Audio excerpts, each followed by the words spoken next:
Selamat datang di Novel Audioku Channel. Terima kasih sudah mampir di Novel Audioku Channel. Bantu untuk klik tombol subscribe dan like untuk berkembangnya channel ini. Dan jangan lupa untuk nyalakan loncengnya agar selalu mendapatkan notifikasi terbaru dari Novel Audioku Channel. Silahkan menikmati cerita novel favorit Anda. Mari kita lanjutkan kembali kisah novel Nathan Lewis, Kultivator Sang Dewi. Episode 242, bersama Novel Audioku Channel. Selamat mendengarkan. Masih bersama Novel Audioku Channel, mari kita lanjutkan. Kevin Jericho, yang telah bertarung sepanjang waktu, melihat bahwa Nathan Lewis tetap tidak bergerak seperti orang bodoh, dan tahu bahwa ini adalah waktu terbaik baginya untuk membalas dendam. Jadi setelah memaksa kembali Master Wuzong dari Kombe Villa dengan satu telapak tangan, dia langsung bergegas menuju Nathan Lewis. Nathan Lewis, kurasa kamu belum mati. Kevin Jericho menamparkan Nathan Lewis dengan telapak tangannya, dan angin menderu. Kakak Nathan, melihat ini, Bernardine buru-buru berteriak pada Nathan Lewis. Tapi Nathan Lewis bertindak seolah-olah dia tidak mendengarnya, dan dia tidak bergerak sama sekali. Melihat telapak tangan Kevin Jericho mencapai matanya, Nathan Lewis bahkan tidak mengedipkan matanya. Melihat ini, Bernardine mengertakkan gigi dan bergegas maju, langsung menghalangi Nathan Lewis. Ledakan, Kevin Jericho menamparkan dada Bernardine dengan keras, dan tubuh Bernardine langsung dikirim terbang. Tubuh Bernardine menabrak Nathan Lewis, dan dia jatuh ke tanah bersama Nathan Lewis. Kemudian tubuh Nathan Lewis sedikit gemetar, dan dia kembali sadar. Bernardine, ada apa denganmu? Setelah Nathan Lewis sadar kembali, dia melihat Bernardine di sampingnya pucat, meludahkan darah, dadanya cekung, dan beberapa tulang rusuk jelas patah. Kakak Nathan, Kevin Jericho itu ingin membunuhmu sekarang, kata Bernardine dengan ekspresi menyakitkan. Saat itulah Nathan Lewis menyadari bahwa seluruh ruang makam sudah dalam kekacauan, berkelahi satu sama lain, dan Kevin Jericho menatap Nathan Lewis dengan tegas. Melihat Nathan Lewis bangun dan menatapnya, Kevin Jericho sangat ketakutan sehingga dia mundur beberapa langkah, tetapi ketika dia berpikir bahwa Nathan Lewis terluka parah dan kekuatannya sangat berkurang, wajah Kevin Jericho kembali percaya diri. Nathan Lewis, balas dendam hari ini untuk lengan yang patah, aku pasti akan membawanya kembali bersamamu. Kevin Jericho berkata dengan tatapan membunuh di sekujur tubuhnya. Nathan Lewis membantu Bernardine, dan menyuntikkan kekuatan spiritual ke dalam tubuh Bernardine, yang membuat rasa sakit Bernardine berkurang, dan kemudian perlahan menatap Kevin Jericho, dengan kemampuan kecilmu, kamu layak membalas dendam dariku. Huff, berhentilah berpura-pura, kamu terluka parah sekarang. Aku khawatir kamu bahkan tidak bisa menangkap telapak tanganku. Kevin Jericho mendengus dingin, lalu menamparkan Nathan Lewis dengan telapak tangannya. Aku akan membunuhmu saat kamu sakit. Aura Kevin Jericho meletus, dikelilingi oleh kekuatan yang mendominasi di tangannya. Telapak tangan ini dimaksudkan untuk langsung membunuh Nathan Lewis. Melebih-lebihkan kemampuan seseorang, sudut mulut Nathan Lewis sedikit terangkat, dan telapak tangannya bersinar dengan cahaya keemasan redup. Tepat setelah Kevin Jericho mendekat, Nathan Lewis menamparnya. Bentak, tamparan Kevin Jericho yang sangat sombong bahkan tidak menyentuh sudut pakaian Nathan Lewis, dan langsung ditampar oleh Nathan Lewis. Tubuh Kevin Jericho menghantam dinding dengan keras, memuntahkan darah dari seluruh mulut, dan matanya penuh dengan kengerian. Bukankah kamu terluka parah? Kevin Jericho tidak mengerti, Nathan Lewis, yang jelas-jelas kelelahan dan terluka parah barusan, tiba-tiba tampak seperti orang yang berbeda. Bahkan jika aku terluka parah, itu adalah sepotong kue untuk membunuhmu. Nathan Lewis melangkah maju dan berjalan tepat di depan Kevin Jericho. Apa yang ingin kamu lakukan? Kevin Jericho menatap Nathan Lewis, seluruh tubuhnya gemetar. Bagaimana menurutmu? Ada tatapan membunuh di mata Nathan Lewis. Jangan bunuh aku, jangan bunuh aku. Kevin Jericho panik, dan terus mundur. Dia ingin dua Master Wuzong dari keluarga Jericho untuk melindunginya, tetapi sayang sekali kedua Master Wuzong itu terbunuh oleh dua Tuan Villa Kombe. Wuzong sedang bertarung, tapi dia tidak bisa menjauh darinya sama sekali. Kamu tidak menginginkannya jika kamu mengatakan tidak. Saat kamu menginginkan hidupku, kamu pantas mati. Setelah Nathan Lewis selesai berbicara, aura di tubuhnya tiba-tiba meledak, dan kemudian kekuatan spiritual yang menakutkan keluar. Kevin Jericho ingin bersembunyi, tetapi sudah terlambat. Dia hanya merasa dadanya dipukul dengan keras, melihat ke bawah, dan menemukan bahwa lubang darah seukuran mangkuk telah muncul di dadanya, dan organ dalamnya mengalir keluar. Plop, Kevin Jericho menatap dan jatuh dengan enggan. Masih bersama Novel Audioku Channel, mari kita lanjutkan. Setelah membunuh Kevin Jericho, Nathan Louis melompat pergi dan pergi menuju dua Master Wuzong dari keluarga Jericho. Kedua tuan dari keluarga Jericho Wuzong melihat tuan muda mereka dibunuh, dan Nathan Louis bergegas mendekat. Mereka sangat ketakutan sehingga mereka menoleh dan ingin melarikan diri. Sayang sekali mereka terlambat, hanya untuk melihat telapak tangan Nathan Louis bersinar dengan cahaya keemasan, dan kekuatan spiritual yang menakutkan mengelilingi tangannya, dan kemudian dia merentangkan kedua telapak tangannya, dan dua lampu emas yang terlihat dengan mata telanjang ditembakkan. Kedua Wuzong dari keluarga Jericho dipenggal langsung oleh Nathan Louis tanpa penundaan.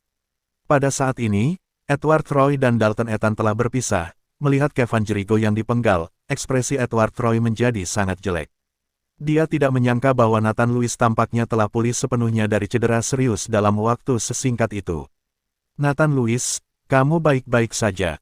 Melihat tubuh Nathan Louis yang terluka parah baik-baik saja sekarang, Dalton Ethan mau tidak mau bertanya dengan heran. Tidak apa-apa, kata Nathan Louis dengan sedikit senyum.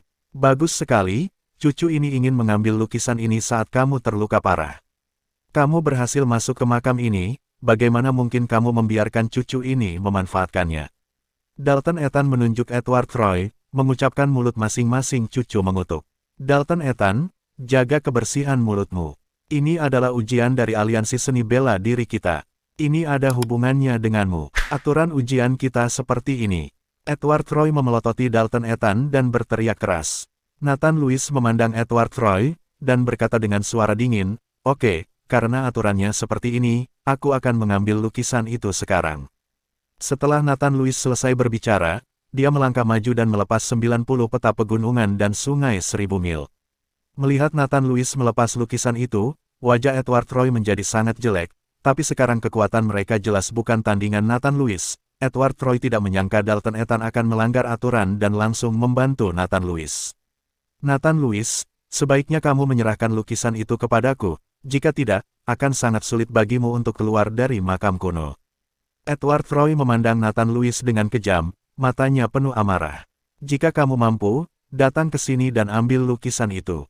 Nathan Louis mengulurkan lukisan itu, tetapi Edward Roy tidak berani mengambilnya. Kamu punya nyali, tunggu saja aku. Setelah Edward Roy selesai berbicara, dia memimpin orang-orangnya keluar dari makam. Nathan Louis, kamu harus berhati-hati. Orang-orang dari Federasi Seni Bela Diri Ibu Kota semuanya adalah orang-orang berpikiran sempit yang akan membalas. Dalton Ethan memberitahu Nathan Louis. Terima kasih, Saudara Ethan, saya akan memperhatikannya, kata Nathan Louis sambil tersenyum tipis. Kamu mengatakan makam sebesar itu, lingkaran sihir yang sangat kuat, apakah hanya untuk lukisan ini? Ini terlalu aneh. Apakah akan ada lorong makam mekanisme lain di makam ini? Dalton Ethan berkata dengan sangat bingung. Di makam ini hanya ada satu lukisan dan tidak ada apa-apa. Karena ini adalah makam kuno, pasti ada peti mati. Dalton Ethan meraba-raba di sekitar dinding, tetapi dia tidak menemukan jalan masuk makam mekanisme. Nathan Louis juga merasa ada yang tidak beres, mengapa membangun mausolem sebesar itu hanya untuk menempatkan lukisan ini, pasti ada sesuatu yang disembunyikan, mereka tidak menemukannya. Nathan Louis juga mencari di sepanjang makam, tetapi tidak menemukan mekanisme. Tetapi ketika Nathan Louis menyentuh dinding makam, dia merasakan sedikit getaran.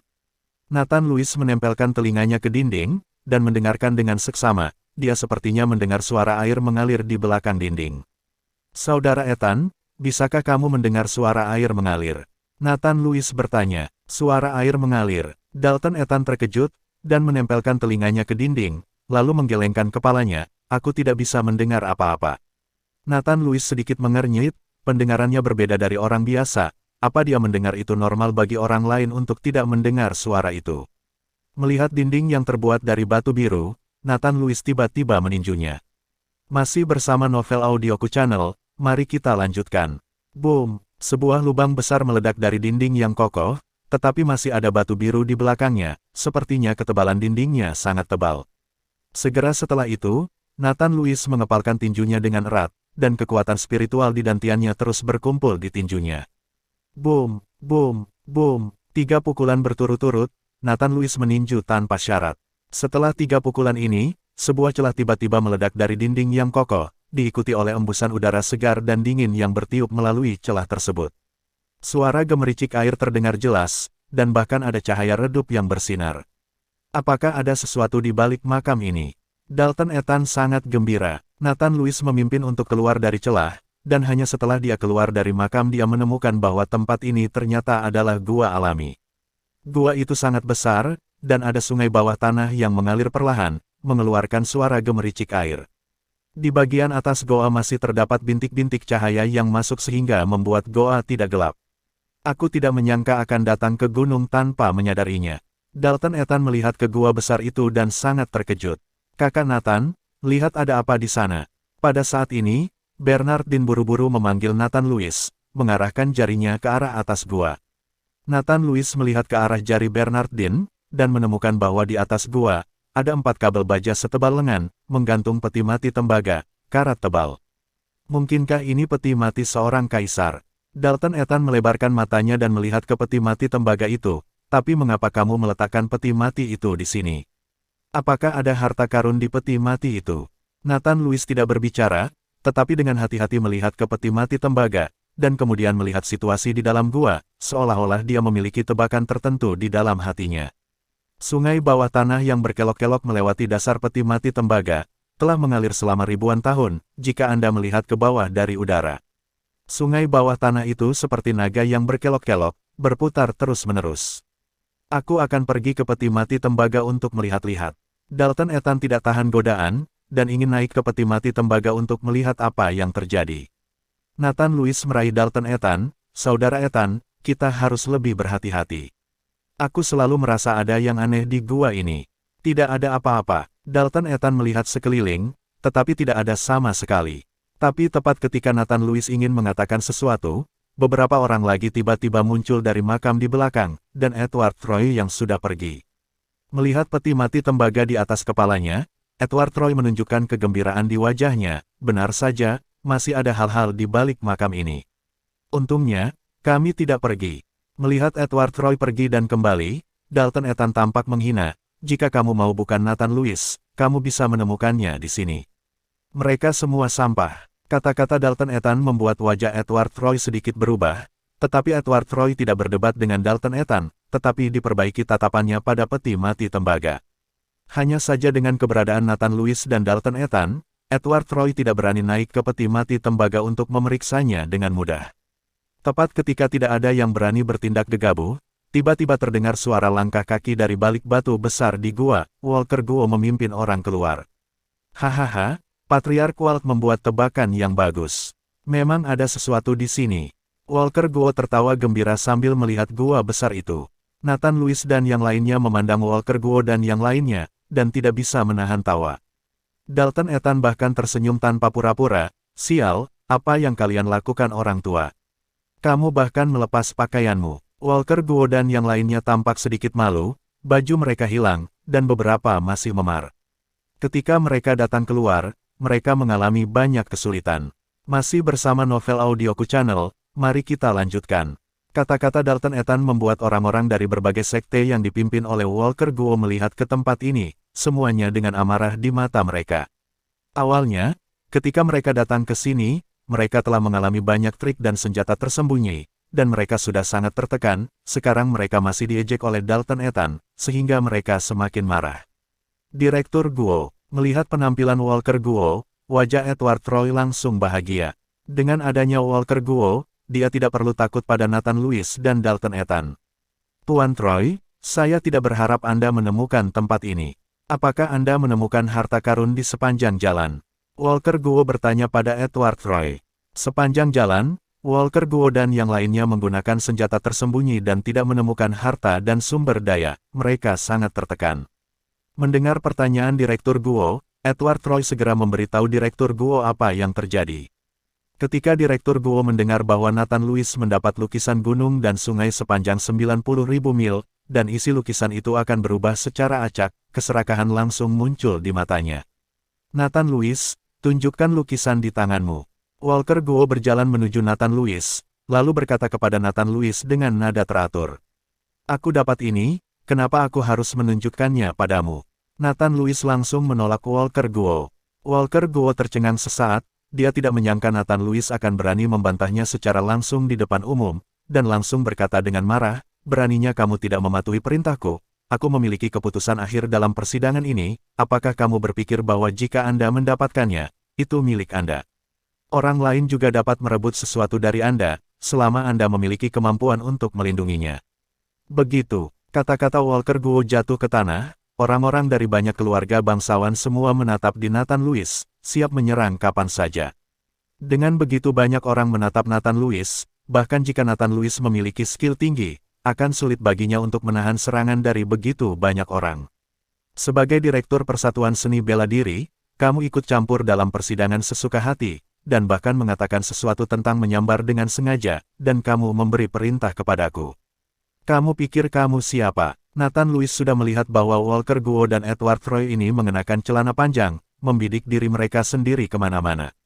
Walker Guo dimarahi, semua orang memandang Nathan Lewis dengan kaget, hanya Dalton Ethan yang tertawa keras dan berkata, "Nathan Lewis, kamu cukup berani, orang-orang saleh ini, jangan dengarkan mereka." Wajah Walker Guo menjadi sangat jelek, tinju berderak, dan kemudian menyipitkan matanya sedikit dan berkata, "Tuan Troy, ambil lukisan itu di sini, itu milik keluarga Troymu." Ketika Edward Troy mendengarnya, dia merasa sedikit bingung, Direktur Guo, Dalton Ethan. Petik 2. Jangan khawatir, jika ada yang berani membantu Nathan Lewis hari ini, aku akan menghancurkannya berkeping-keping. Setelah Walker Guo selesai berbicara, aura menakutkan meletus dari tubuhnya seketika, menyelimuti semua orang. Ekspresi Dalton Ethan sedikit berubah. Semburan aura Walker Guo benar-benar membuatnya tidak berani membantu Nathan Lewis. Dengan kekuatannya saat ini, bahkan dengan tambahan 2 Master Wuzong yang dibawanya, mereka sama sekali bukan lawan Walker Guo. Melihat apa yang dikatakan Walker Guo, Edward Troy sangat gembira, "Direktur Guo, kalau begitu aku akan menunggumu untuk memberi pelajaran pada Nathan Lewis." Setelah Edward Troy selesai berbicara, aura di tubuhnya meledak seketika, makam tadi, saat ini, dia ingin mengembalikannya. Edward Troy mengangkat telapak tangannya dan menepuk Nathan Lewis. Nathan Lewis menyipitkan matanya sedikit, meletakkan lukisan di tangannya di punggungnya, dan menyapa Edward Troy dengan telapak tangan. Boom! Setelah suara keras, tubuh Edward Troy mundur beberapa langkah lagi, dan tubuh Nathan Lewis juga mundur beberapa langkah untuk menstabilkan sosoknya. Dengan telapak tangan ini, keduanya dianggap seri. "Benar saja, aku punya beberapa keterampilan. Sepertinya aku akan menggunakan semua kekuatanku." Edward Troy mengangkat tangannya, dan George Troy di belakangnya langsung melemparkan pedang. Pedang itu terhunus, dan cahaya dingin langsung menuju Nathan Lewis. Nathan Lewis tidak berani sombong, dia mengulurkan tangannya dan melihat pedang pembunuh naga di tangannya. Pedang pembunuh naga itu terbakar dengan api, dan dia menebas dengan keras. Masih bersama Novel Audioku Channel, mari kita lanjutkan. Dang! Kedua pedang itu bertabrakan, membuat suara keras, dan percikan api memercik ke seluruh gua menjadi sangat terang. Dengan dampak ini, Edward Troy hanya merasakan sakit tumpul di mulut harimau, tetapi ketika dia melihat Nathan Lewis, dia menemukan bahwa Nathan Lewis tampaknya baik-baik saja. "Ayo lagi!" Edward Troy mengayunkan pedangnya lagi, Nathan Lewis tidak menunjukkan kelemahan apapun, dan keduanya bertarung bersama dalam sekejap. Energi pedang yang tersebar menyebabkan kekacauan dan bebatuan beterbangan melintasi gua, dan keduanya bertarung 100 gerakan tanpa menentukan pemenangnya. Melihat ini, Walker Guo melambaikan tangannya, dan energi yang sangat besar menuju Nathan Lewis, dan dia menamparkan Nathan Lewis sendiri. Tubuh Nathan Lewis jatuh dari udara seperti layang-layang dengan tali putus, dan Edward Troy mengambil kesempatan untuk mengambil peta gunung dan sungai sepanjang 90.000 mil di belakang Nathan Lewis, dan kemudian menangkap tangannya sendiri. Tubuh Nathan Lewis jatuh dengan keras ke tanah, dan Nathan Lewis terlempar ke dalam keadaan linglung sendirian, dengan bintang-bintang bersinar di kepalanya. "Kakak Nathan." Bernardine bergegas maju untuk membantu Nathan Lewis. Nathan Lewis memelototi Walker Guo, pria ini terlalu tak tahu malu untuk menyelinap ke arahnya. Setelah Edward Troy mendapatkan peta pegunungan dan sungai 9.000 mil, dia segera kembali ke Walker Guo dan menyerahkan lukisan itu kepada Walker Guo. Walker Guo membuka lukisan itu, dan tiba-tiba aura yang agung dan segar menyerbu, membuat orang merasa sangat segar. Saat ini, pemandangan dalam lukisan telah berubah menjadi kolam teratai dengan bunga teratai yang mekar dan tetesan embun di atasnya, begitu hidup. Lukisan yang bagus, itu benar-benar lukisan yang bagus. Walker Guo melihat ke lukisan di depannya, matanya tegak. Kamu pria tercela, kamu benar-benar menyerang dari belakang, kamu pantas menjadi direktur Persatuan Seni Bela Diri. Nathan Louis memelototi Walker Guo, dan mengutuk. Sudut mulut Walker Guo sedikit terangkat, kamu bilang aku menyerang secara diam-diam, siapa yang melihatku menyerang secara diam-diam? Tanyakan orang-orang ini, siapa yang melihatnya? Hanya saja kamu tidak sebaik yang lain. Jangan berpikir bahwa kamu bisa melakukannya apapun yang kamu inginkan jika kamu dilindungi oleh Tuan Wade, bahkan jika aku membunuhmu di sini, apa yang bisa Tuan Wade lakukan padaku? Kata-kata Walker Guo membuat Nathan Louis sangat marah, tetapi dalam situasi ini, Nathan Louis tidak punya pilihan selain untuk bersabar. Melihat Nathan Louis telah tutup mulut, Walker Guo dengan bangga menyingkirkan lukisan itu, dan kemudian berkata kepada Brainwald, Patriark Wald, bisakah kamu melihat apakah ada mekanisme pada peti mati tembaga ini? Brainwald melangkah maju dan melihatnya dengan hati-hati. Peti mati tembaga di atas kepala, karena tertutup karat, tidak dapat melihat apapun dengan jelas. Direktur Guo, tidak ada yang salah dengan peti mati tembaga ini. Jika Anda ingin tahu apakah ada mekanisme pada peti mati tembaga ini, Anda harus naik dan memeriksanya, kata Brainwald. Yah, naik dan periksa. Jika memungkinkan, sebaiknya buka peti mati tembaga dan lihat apakah ada barang bagus di dalamnya. Walker Guo mengangguk dan berkata. Dengan sentuhan ringan, tubuh Brainwald terbang langsung ke langit, dan mendarat dengan mantap di peti mati tembaga. Brainwald melihat karat pada peti mati tembaga, dan mulai menyapunya dengan tangannya sedikit demi sedikit, dan segera keran yang sedikit menonjol muncul di peti mati tembaga, dan di sekitar keran, ada banyak kata yang padat. Brainwald, aku juga tidak bisa memahaminya. Brainwald meraih keran dengan tangannya dan memutarnya dengan hati-hati. Dia tahu itu pasti mekanisme pembukaan peti mati tembaga. Berderit, mengikuti suara gesekan yang menusuk telinga, peti mati tembaga itu bergetar sedikit. Melihat ini, Brainwald melompat turun dan mendarat di tanah. Semua orang menatap peti mati tembaga, dan melihat bahwa semua karat pada peti mati tembaga telah rontok, dan karakter aneh pada peti mati tembaga mulai bersinar, dan segera karakter ini tampak melayang dari peti mati tembaga ke udara, diikuti oleh semburan mahakarya emas. Semua orang terkejut, dan segera, cahaya keemasan membentuk jaring besar, menutupi seluruh gua, dan kemudian kekuatan penekan yang tak tertandingi secara langsung menekan kekuatan semua orang. Terima kasih sudah mampir di Novel Audioku Channel. Bantu untuk klik tombol subscribe dan like-nya untuk berkembangnya channel ini. Novel Audioku Channel akan memberikan lebih banyak lagi cerita novel yang lainnya dalam versi audio.